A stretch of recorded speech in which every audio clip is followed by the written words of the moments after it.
Before this series began, most analysts believed the Lakers had the edge. On paper, they were deeper, more experienced, and had two of the league's most feared postseason weapons. But the Timberwolves didn't care about any of that. They walked into Game 1 with confidence, and left with a statement win that stunned Laker Nation. The Lakers responded in Game 2, showing their grit and fight. But then came Games 3 and 4, and that's where things really slipped away.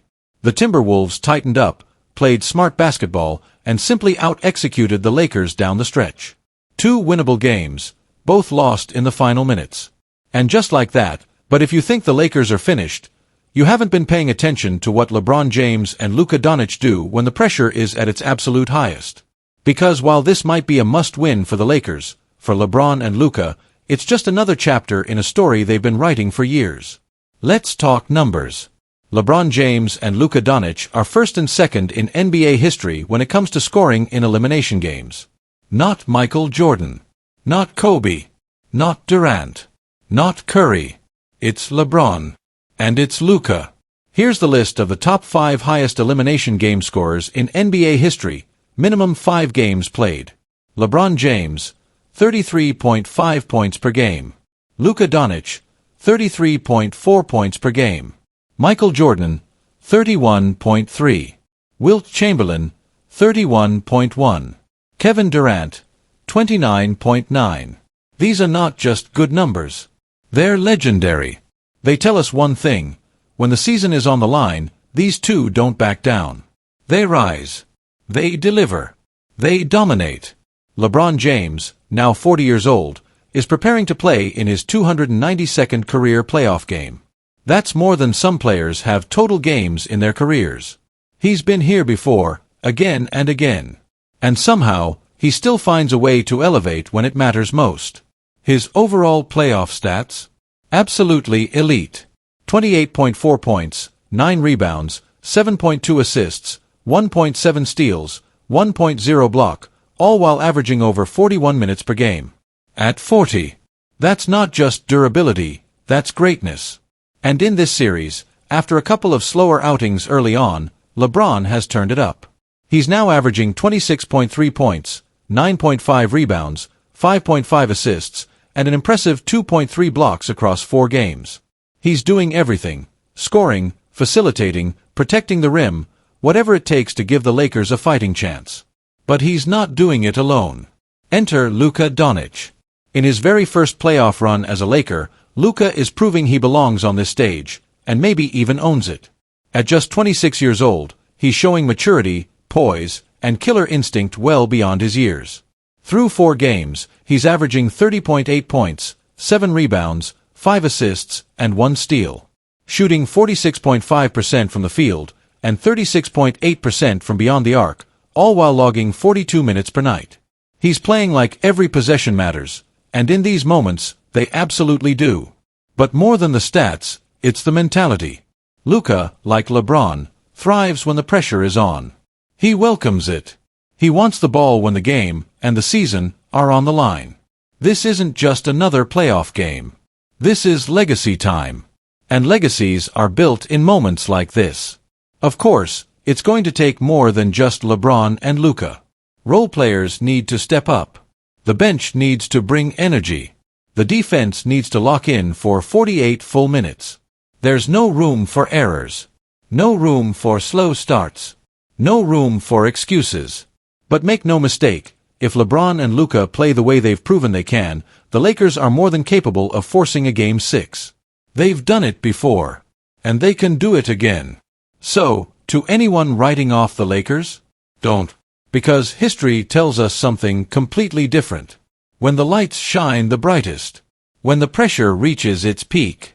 When the season is on the line. LeBron James and Luca Doncic show up. And when they show up, anything is possible. When the 2025 NBA playoffs began, the spotlight naturally gravitated toward the superstars. Luca Doncic, who joined the Lakers in a blockbuster trade, and the ever-iconic LeBron James, who continues to defy age and logic. But behind those household names, there was a rising star many believed could be the X-Factor, Austin Reaves.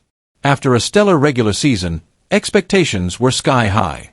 Averaging 20.2 points, 5.8 assists, and 4.5 rebounds per game while shooting 46% from the field, nearly 38% from deep, and almost 88% from the free throw line, Reaves didn't just look like a role player. He looked like the Lakers' third star. But the playoffs have a cruel way of testing narratives.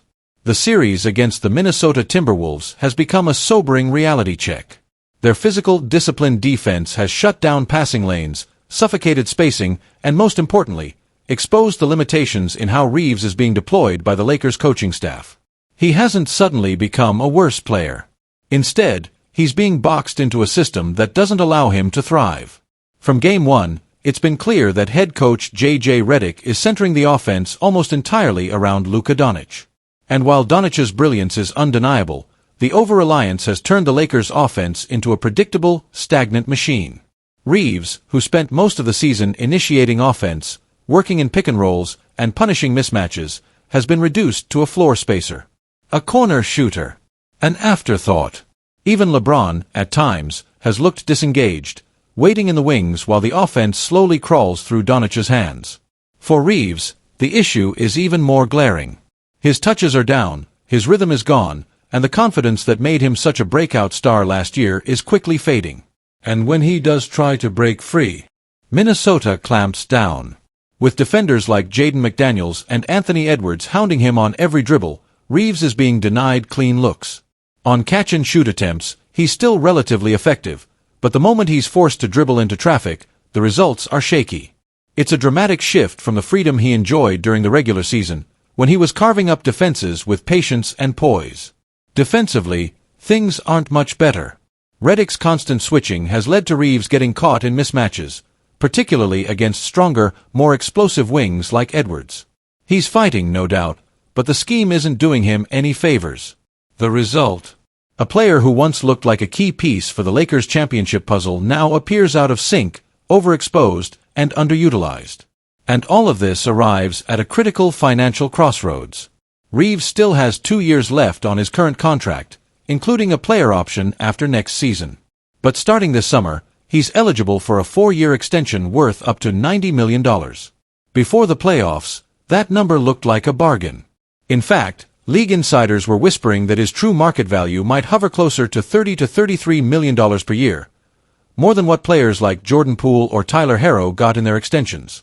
But now, the conversation has shifted. Is he really worth that much if he can be neutralized by an aggressive defense in the postseason? Can the Lakers afford to commit that kind of cap space to a player who's being treated like a role player? The answer lies in usage. If the Lakers plan to pigeonhole Reaves into a limited role, spacing the floor and little else, then yes, the extension starts to look expensive. But if they build around his versatility, allow him to share ball-handling duties, and create opportunities for him to attack downhill, then Reaves becomes a valuable two-way guard who complements both LeBron and Doncic. What complicates the situation further is the looming possibility of blockbuster trades. If names like Giannis Antetokounmpo or Kevin Durant become available, and a potential deal demands Reaves as a centerpiece, the Lakers would be foolish not to listen. But outside of that rare scenario, trading him now would be short-sighted. Because here's the truth, Reaves isn't just a good player, he's a malleable player. He can play on-ball, off-ball, defend multiple positions, and rise in big moments. Remember his playoff performances in 2023 and 2024? When the lights were brightest, he often delivered. The issue isn't his talent, it's the current offensive philosophy that's boxing him in. If the Lakers are serious about contending, they need to ask themselves one key question. Are they building a system that maximizes their players' strengths, or are they forcing square pegs into round holes? Turning Reaves into a stationary shooter and then criticizing him for not producing is unfair and unsustainable. The worst mistake LA could make right now is to undervalue a player because the coaching staff hasn't figured out how to unlock him. Reaves is still on one of the most team-friendly contracts in the league. He has one more cheap year before any big financial decision needs to be made. There is no rush to ship him out, unless, again, we're talking about acquiring a bona fide superstar. Until then, the focus should be internal. Redick needs to reevaluate how this offense is flowing, or not flowing. Because if used correctly, Reaves is not only worth keeping, he's worth building around. The Lakers front office could be ready to go all in. All signs are pointing to a potential seismic shift. One that could involve saying goodbye to Austin Reaves and hello to a $175 million Eastern Conference All-Star. And yes, you heard that right, that All-Star is none other than Giannis Antetokounmpo. Tyler Watts of Lake Show Life recently reported that the Lakers may be exploring a high-stakes trade package centered around Giannis.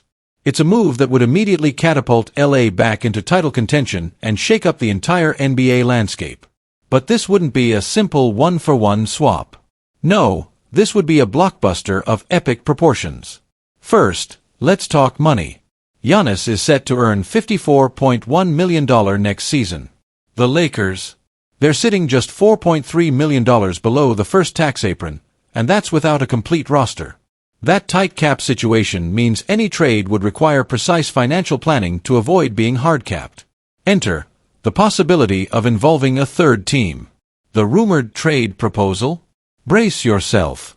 Austin Reaves, Rui Hachimura, Gabe Vincent, promising rookie Dalton Knecht, and veteran forward Maxi Kleber, plus a 2031 first-round pick and 4 future first-round pick swaps, all headed to Milwaukee. It's a massive haul, and one that reflects just how high the price is to land a generational talent like Giannis. Now, let's put ourselves in the Bucks' shoes for a moment. Milwaukee doesn't control its own draft picks again until 2031. That's a long time to wait. So if they're staring down the possibility of losing Giannis, and they know a full rebuild is inevitable, this type of trade offers a chance to reload quickly with depth, young talent, and future flexibility. Austin Reaves could easily be viewed as an emerging star in the Eastern Conference. With 4 reliable role players alongside him, the Bucks might not be championship favorites, but they'd remain competitive, and they'd gain assets to build around in the years to come. But let's bring it back to Los Angeles. If this deal goes through, the Lakers would be forming a super team for the ages. Imagine a core of Giannis Antetokounmpo, LeBron James, and Luca Doncic. 3 MVP-caliber players, each with a unique style, each capable of dominating in their own way. You've got Giannis, the unstoppable force of nature. At 6'11", with a blend of strength, speed, and agility we've never seen before, he's a defensive anchor and offensive powerhouse in one. Then there's LeBron. Even in year 22, he continues to defy father time. His vision, leadership, and ability to read the game at warp speed make him the cerebral engine of any team he's on. And finally, Luca Doncic, the magician. A point guard with elite court awareness, dazzling handles, and the ability to break down any defense with ease. His playmaking would unlock Giannis in transition and create endless scoring opportunities for the Lakers. 3 superstars. 1 mission. Championship glory. Now, let's not forget what Austin Reaves has meant to this team. He's shown flashes of brilliance, especially during the postseason. But there are concerns. His on-ball defense can be inconsistent. His offensive rhythm often takes time to warm up. And in key moments, he's occasionally too passive, disappearing when the Lakers need him most. That's not a knock on Reaves. It's just the reality of a franchise that's in win-now mode. The Lakers aren't looking 5 years down the road. They're looking at this summer, next season, and maximizing whatever window remains with LeBron still playing at an elite level. Giannis, who averaged 33 points and 15 rebounds in the playoffs, is the kind of player who changes everything. And the writing might already be on the wall in Milwaukee. Since their 2021 title, the Bucks haven't quite found that same spark. A shakeup seems inevitable, and the Lakers are watching closely. So, here's the real question for Lakers Nation. Would you be willing to trade the future, Austin Reaves, young assets, and valuable picks, for a legitimate shot at another championship right now? It's a gamble. But it might be the kind of gamble that brings banner number 18 to Staples Center. Let us know what you think in the comments. Should the Lakers go all in for Giannis? Would he be the missing piece to another title run? And if you want to stay ahead of the curve on this developing story, don't forget to like this video, subscribe to the channel, and hit that bell icon, because if this deal goes down, it'll be the NBA's biggest storyline of the year. Stay tuned, because the Lake Show might be cooking up something massive.